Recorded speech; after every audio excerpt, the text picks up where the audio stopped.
Matured ka na nga kasi nung pinanganak ka, meron ka na agad balbas. Meron ka na ding bulbol. Meron ka na ding Adam's apple. Kaya ka tinuring na special ng mga magulang mo kasi tumatay ka daw ng marmol.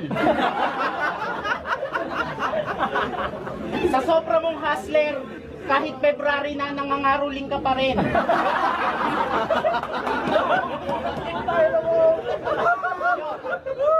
Dumaan na ang New Year at February 14, yung pang Christmas party mo, suot mo pa rin.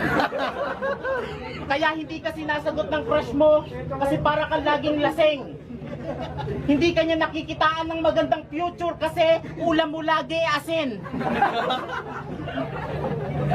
Ito pala yung picture mo nung nag-glow up ka.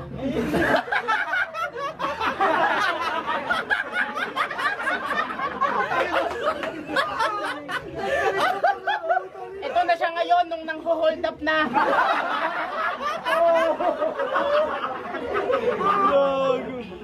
Parang ang bilis mong tumanda. Stress ka na, take it easy. Hanggang ngayon kasi pinoproblema mo pa rin kung paano mo papatayin si Hello Kitty.